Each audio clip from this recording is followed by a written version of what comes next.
Baik, kita review kembali ya, bahwa proses metabolisme obat merupakan proses perubahan struktur kimia yang terjadi dalam tubuh dan dikatalisis oleh enzim. Jadi obat itu harus dikatalisis oleh enzim ya. Misalnya pada proses ini molekul obat diubah menjadi lebih polar dulu, sehingga mudah larut dalam air, sehingga mudah diekskresi melalui ginjal. Ada obat yang inaktif, sehingga biotransformasi sangat berperan dalam mengakhiri kerja obat. Tapi ada obat yang metabolitnya sama-sama aktif atau lebih aktif. Sehingga di gambar ini diperlihatkan bagaimana biotransformasi terjadi terutama dalam hati. Jadi dua fase yang akan terjadi yaitu proses detoksifikasi di dalam hati. Adapun enzim-enzim yang berperan itu ada yang bersifat non-mikrosom, ada yang bersifat mikrosom. Khusus untuk reaksi hidrolisis, nah ini adalah reaksi yang terjadi pada fase 1, itu dikatalisis oleh enzim esterase non-spesifik di hati. Termasuk enzim amidase yang terdapat di dalam hati. Sedangkan reaksi oksidasi terjadi di mitokondria dan plasma sel hati dan dikatalisis oleh enzim alkohol dan aldehid dehidrogenase. Misalnya santin oksidase, tirosin hidroksilase, monoamin oksidase. Reaksi reduksi itu dapat terjadi dengan bantuan enzim mikrosomal maupun non-mikrosomal. Terjadinya di hati dan tentu saja proses katalisisnya oleh enzim flora usus dalam lingkungan usus yang anaerob.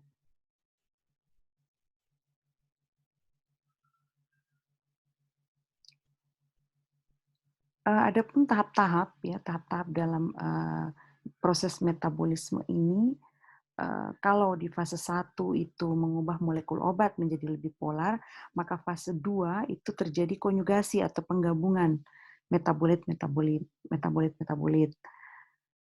Pada reaksi 1 ini ada beberapa contoh ya, jadi contoh bagaimana proses hidroksilasi misalnya dengan bantuan hidroksilasi aromatik terjadi pada obat-obat misalnya fenitoin, amfetamin, propranolol, fenilbutason, atau varstatin, dan garam warfarin. Misalnya untuk obat antihipertensi, klonidin, itu akan mengalami proses hidroksilasi aromatik, di mana agen probestesid itu dilaporkan dapat menjadi metabolit dalam tubuh. Kemudian untuk diazepam juga terjadi hal yang sama, klorpromasin juga akan mengalami proses hidroksilasi. Ini contoh-contoh yang lainnya, misalnya untuk proses oksidasi sendiri adalah heksabarbital yang berubah menjadi 3 aksen hidroksi heksabarbital, kemudian menjadi 3 okso double prime oksoheksabarbital. Peranan alisiklik atau cincin non-aromatik juga penting di dalam mengubah metabolit senyawa-senyawa dalam fase 1 functionalization. Jadi ini fase pemecahan alisiklik turut berperan. Ada beberapa contoh di sini, misalnya obat yang mengandung nikotin, karbinolamin, kotinin, kemudian metilpenidat, asam ritanilat, dan asam oksoritanilat. Turunan amin, misalnya lidokain yang merupakan anestesi, kemudian dipenhidramin, klorpromazin, benzetamin, bromfeniramin, tamoxifen, obat flu, yang merupakan neuroaminidase inhibitor ya, ini juga mengalami proses perubahan deaminasi.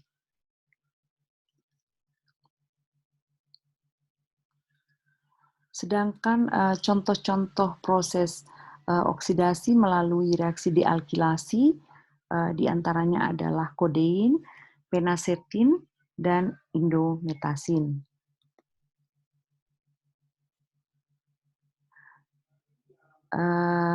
Selanjutnya, untuk reaksi-reaksi oksidasi yang menggunakan enzim non-mikrosomal, enzim yang digunakan di sini adalah monoamidase oksidase.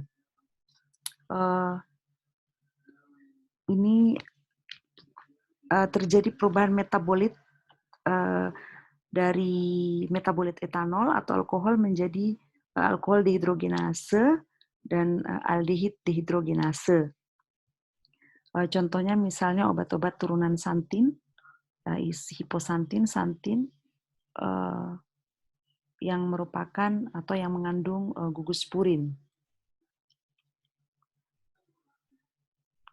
Kemudian untuk reaksi reduksi, contoh obat yang mengalami reaksi reduksi pada fase 1 yaitu amfetamin, fenilaceton, kemudian efedrin, lalu turunan fenilpropanol dan hidroksilpropandiol.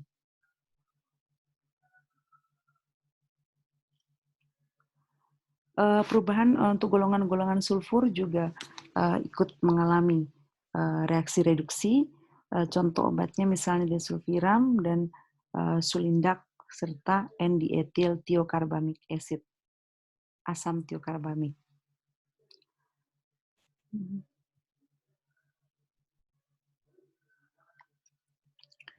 Jadi selama proses pada fase 1 functionalization atau proses pemecahan senyawa obat ini menjadi metabolit-metabolit, akan terjadi reaksi atau proses stereoselektivitas, di mana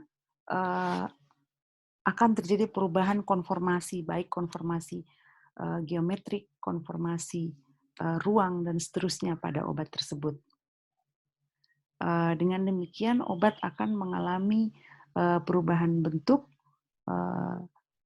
ia akan menjadi jauh lebih mudah larut dalam air, sehingga mudah diekskresikan melalui ginjal.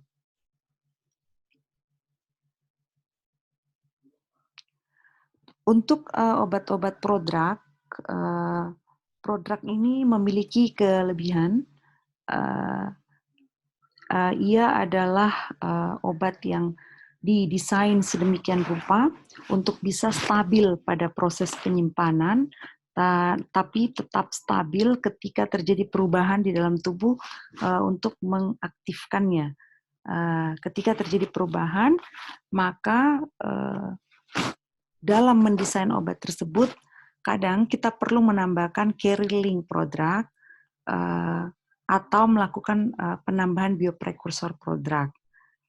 Adapun keuntungan dari treatment-treatment yang kita lakukan kepada prodrug, pertama itu untuk meningkatkan absorpsinya, kemudian untuk mengurangi pain atau sakit di daerah injeksi jika obat tersebut diberikan secara parenteral, kemudian untuk menghilangkan rasa tidak nyaman terkait obat, kemudian menurunkan toksisitas, menurunkan inaktivitas metaboliknya, lalu meningkatkan stabilitas kimia, kemudian memperpanjang atau memperpendek aksi.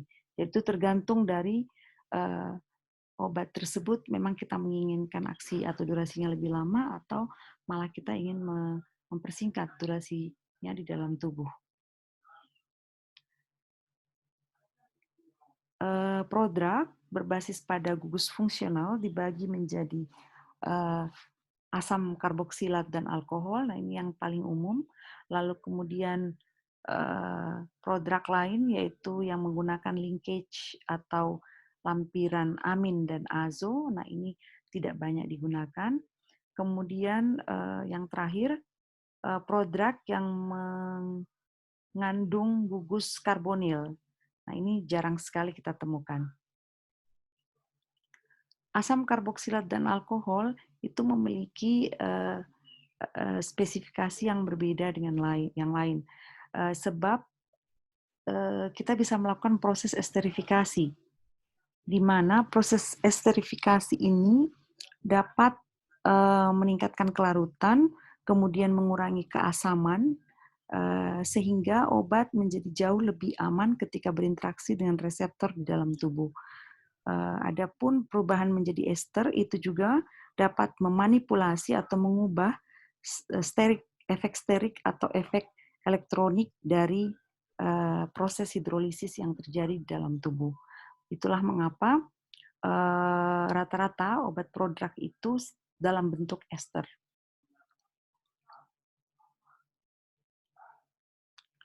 Contohnya misalnya prodrug epinefrin dan dipivefrin.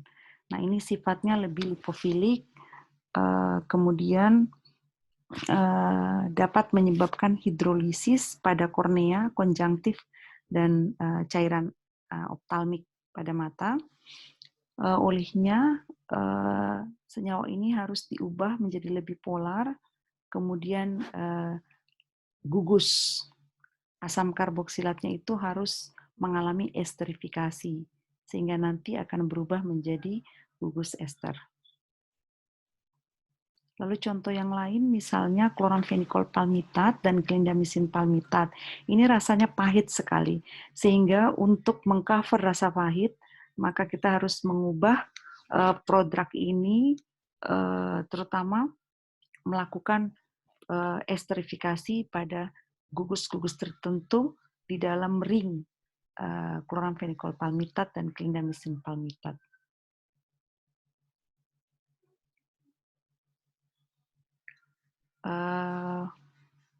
Clindamycin fosfat itu biasanya sangat lipofilik, sehingga jika kita melakukan proses formulasi yang dipilih tentunya yang berbasis minyak misalnya. Namun kesulitan juga kadang-kadang terjadi pada saat memformulasi, kesulitan keterbatasan bahan misalnya, atau suasana tidak nyaman yang dirasakan oleh pasien jika obat berbasis minyak, maka kecenderungan medicinal chemist adalah mengubah clindamycin fosfat itu menjadi lebih polar dengan cara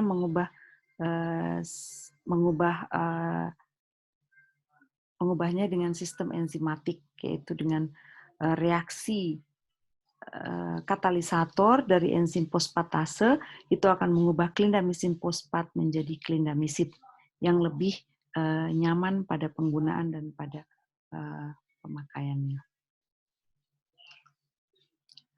Ya, demikian kuliah hari ini. Terima kasih atas perhatiannya.